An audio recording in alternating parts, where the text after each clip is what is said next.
आप जितना बार ट्राई करिएगा बैड एक्सपीरियंस आएगा, फेल होइएगा, और जितना बार फेल होइएगा उतना रास्ता बंद होते जाएगा फेल का, सक्सेस का रास्ता खुलते जाएगा, पता चल जाएगा सक्सेस आता कहाँ से। उन लोग का भी जो रिस्क लेने का कैपेसिटी है, रिस्क वो लोग भी लेते हैं अपने एम्प्लॉय के दम पे ही। देखिए, हर किसी को आप बिजनेस ही करने का एडवाइस नहीं दे सकते हैं, क्योंकि फिर कोई नौकरी नहीं करेगा तो आपके पास काम कौन करेगा। हमको जब हम जॉब भी कर रहे थे, 1.5 महीना किए हो, दिन प्रतिदिन यही सोचते रहते थे कि कभी तो बिजनेस करना है। तब फिर यही समझ में आया, मेरा एक जगह और इंटरव्यू में हो चुका था, जॉब के लिए बुलाया जा रहा था, फिर वहीं इंजीनियर का सैलरी 10,000 12,000। तब यही हम सोच रहे थे कि 10-12 तो हम दे देंगे किसी को। नमस्कार दोस्तों, हमारा बोकारो में स्वागत है आपका। और मैं हूं आपका दोस्त अभय कुमार प्रजापति। और आज मैं आपको हमारे सेगमेंट बोकारो के हीरो में एक विशेष शख्सियत से मिलवाने वाले हैं।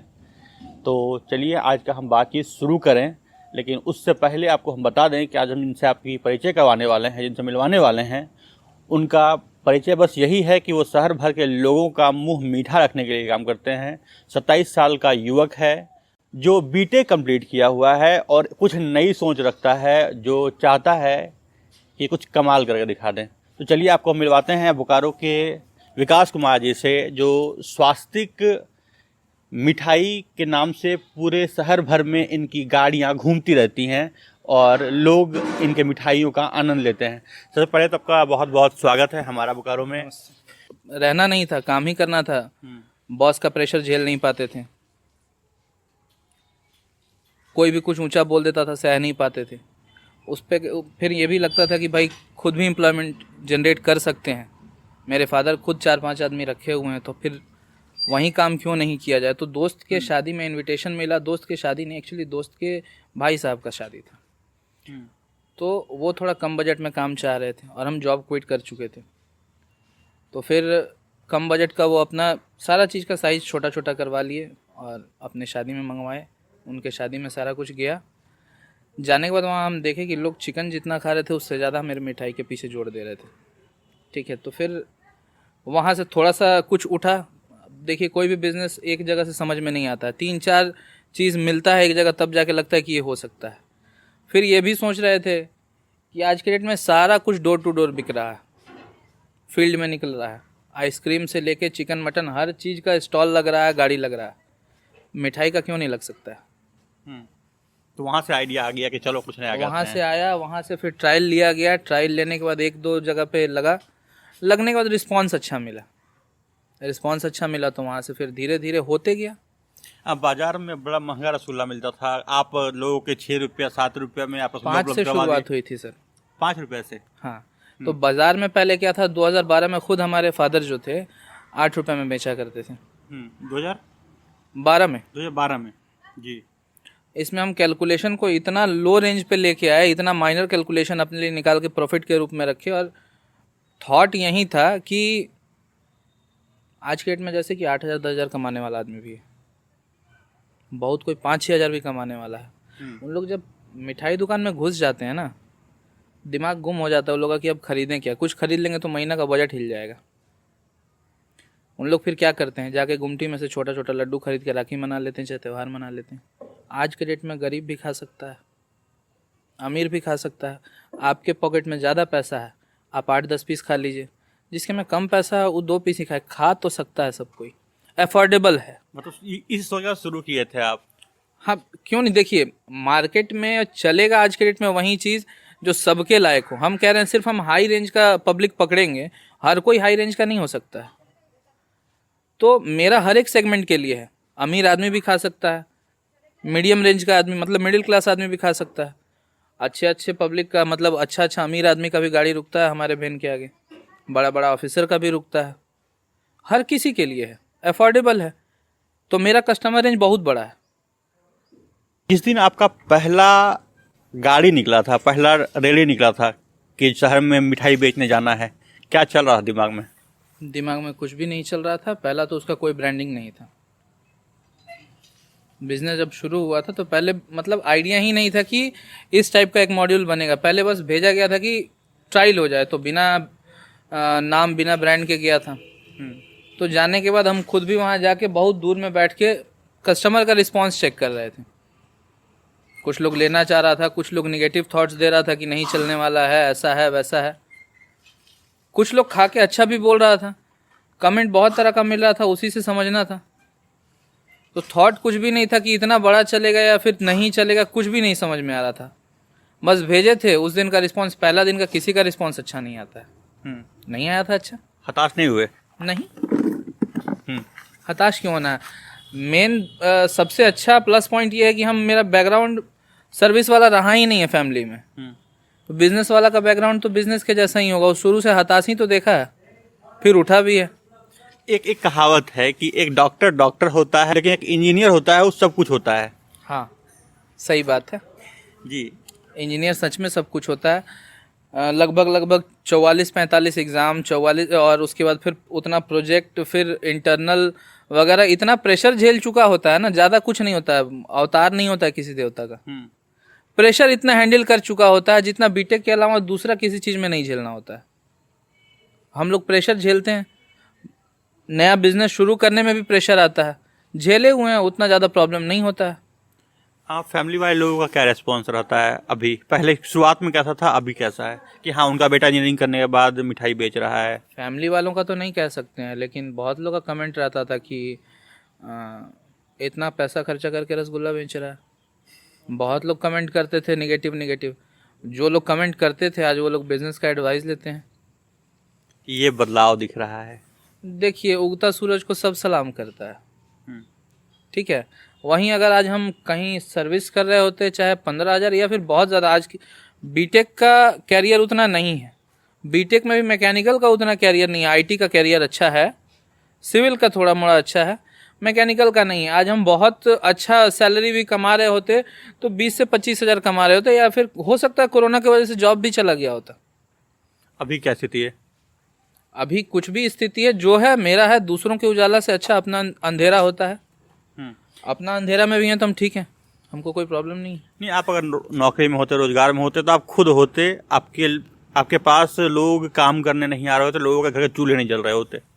चूल्हा सबका जल रहा होता सर, कहीं ना कहीं मेरा भी जल रहा होता, जो काम कर रहा है मेरे पास उसका भी जल रहा होता।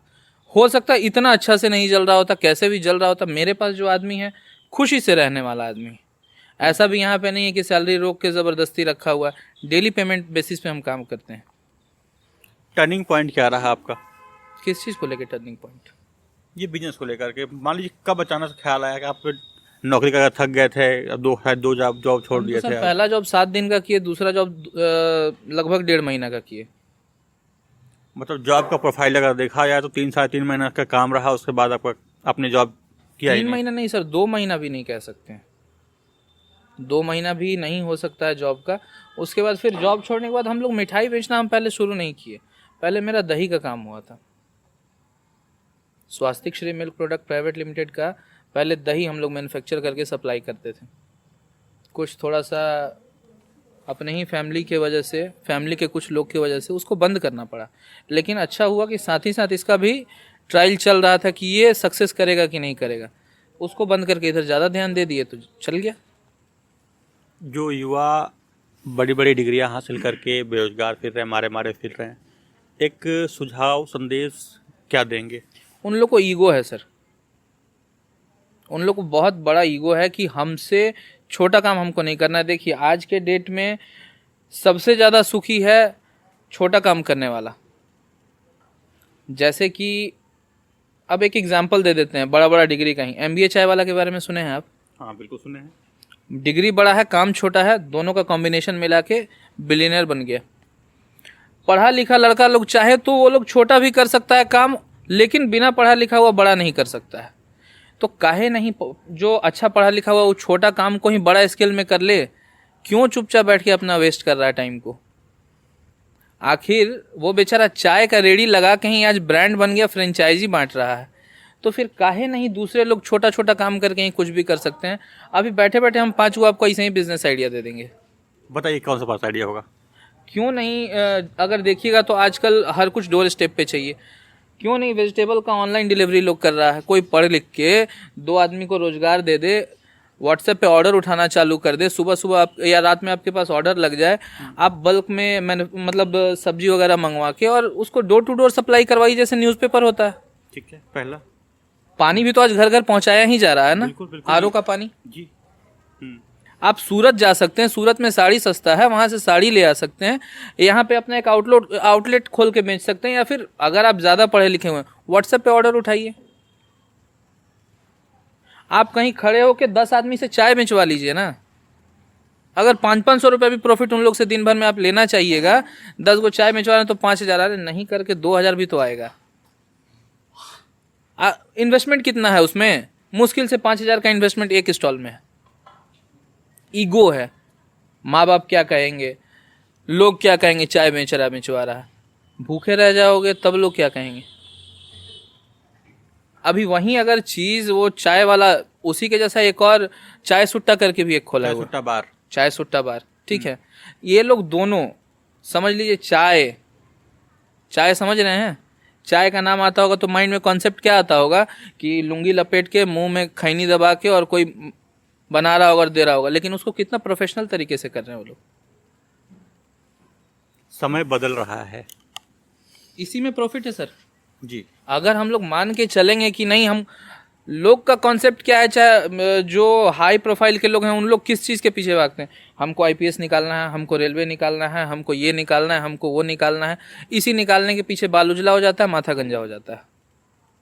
एक्सपीरियंस शुरू से ही अगर बिजनेस में लेना शुरू किया जाए तो उस समय तक ना आप मतलब आराम से लगभग 50-60 हज़ार वाला हो जाइएगा। मतलब रेलवे में जितना इनकम आ रहा है उतना लायक हो जाइएगा। हाँ, कुछ लोगों को रोजगार दे दीजिएगा, सो अलग बहुत अच्छा है। अगर आप 10 आदमी को भी अपने नौकरी ना करने से, अच्छा वो छोड़िए, सबसे बड़ा बात आता है कि आपके बाद आपका जो संतान होगा उसको जीरो से स्टार्ट नहीं करना होगा। हम अपने बच्चा को ना कुछ दे के जाएंगे, जो कि एक एम्प्लॉय नहीं देखे जाएगा। उस एम्प्लॉय को अपने बच्चा को फिर से पढ़ाना होगा और स्ट्रगल करने के लिए भेजना होगा। कहीं ना कहीं से शुरुआत तो करना पड़ेगा, ठीक है। और ये शुरुआत आपने कर दिया है तो आने वाले जो लोग मेरा होंगे, बच्चा जीरो से नहीं शुरू करेगा, मेरा बच्चा किसी लेवल से शुरू करेगा। शायद हम अब 100 में मान लीजिए हम 50 तक पहुंचे हों, मेरे फादर हमको 5 या 10 तक पहुंचा दिए हों, हम अपने बच्चा को 50 तक ले जाके छोड़ें, उससे ऊपर लेके जाएगा। ये कहीं ना कहीं एक विजन भी है आपका फ्यूचर को लेकर कि हाँ ऐसे काम करेंगे तो ये चीज़ें होना है। ये इंजीनियर का थॉट है। ये संघर्ष के दिन है, आप अपने लिए कर लीजिए या खुद को बर्बाद कर लीजिए, आप पर निर्भर करता है। बस आप मान लीजिए कि 5 साल 7 साल बर्बाद करने के बाद अगर बिजनेस कर रहे हैं तो 5-7 साल आपका वेस्ट में काउंट हो जाएगा, कोई फायदा नहीं। हमको जब हम जॉब भी कर रहे थे 1.5 ही महीना किए हों, दिन प्रतिदिन यही सोचते रहते थे कि कभी तो बिजनेस करना है।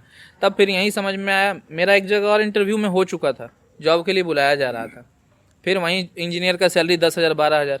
तब यहीं हम सोच रहे थे कि 10-12 तो हम दे देंगे किसी को, हम 10-12 हज़ार में क्या जाएँ।